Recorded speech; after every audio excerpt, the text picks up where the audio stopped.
To my page, আমার পেজের নতুন ভিডিওতে তোমাদেরকে স্বাগত জানাই। তোমরা অবশ্যই জানাবে কে কোথা থেকে দেখছো, আর ভিডিওটা ভালো লাগলে একটা লাইক কমেন্ট আর শেয়ার করে দিও। আজকে তোমাদের সাথে শেয়ার করছি, দেখো মুড়ি মশলা বানানো, ঝালমুড়ি।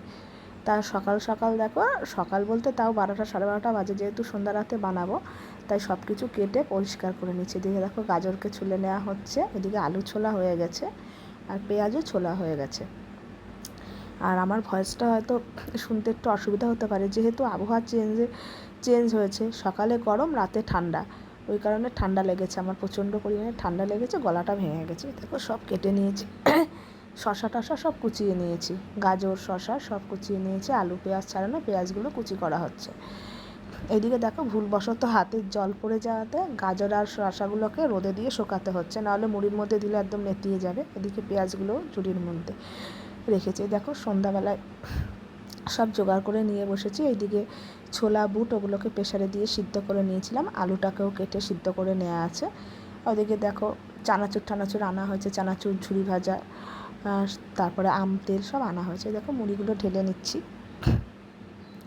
এখানে প্রায় 500-800 মতো মুড়ি ছিল। এই যে ছোলাগুলো দিয়ে দিচ্ছি, কাঁচা ছোলা চানাচুর, আমরা প্রায় 20-22 জন মতো খাবো। দিয়ে দিলাম ছোলাগুলো।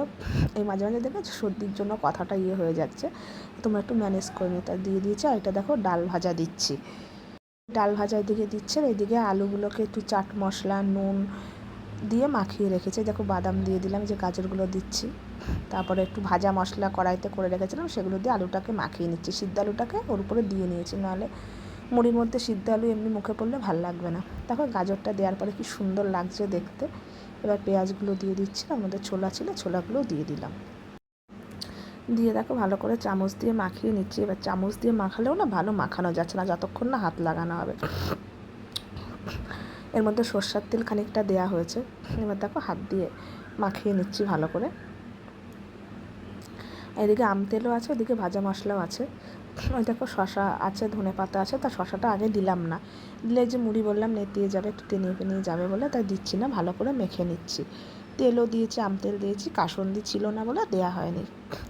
তা ভালো করে মাখিয়ে নিচ্ছি। আবার ঠোঙাও কিনে এনেছি, একদম দোকানের মতো খাবো তাই।